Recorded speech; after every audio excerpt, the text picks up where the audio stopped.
ধরনের ঘরের মধ্যে যে কোনো সময় আল্লাহ পাক রব্বুল আলামিনের গজব নাজিল হতে পারে।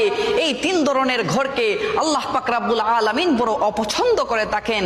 1 নাম্বার হচ্ছে যেই ঘরের মধ্যে নারীর আওয়াজ পুরুষের তুলনায় উচ্চ হয়ে থাকে, সেই ঘরের মধ্যে প্রতিদিন 70,000 ফেরেশতা লানত পাঠিয়ে থাকে।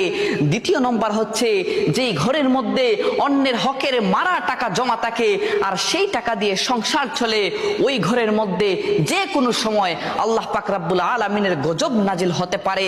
আর 3 নম্বর হচ্ছে হযরত জিবরাইল আলাইহিস সালাম বলেন, যেই ঘরের মানুষরা মেহমান আসলে অখুশি হয়, ওই ঘরের মধ্যে যে কোনো সময় আল্লাহর গজব নাজিল হতে পারে। যদিও নামাজ পড়া হয় ওই ঘরের মধ্যে, ফেরেশতারা সওয়াব লেখেন না, নামাজের সওয়াব লেখেন না। নাউজুবিল্লাহ। আল্লাহ পাক রব্বুল আলামিন এই 3 ধরনের বৈশিষ্ট্য থেকে আমাদেরকে যেন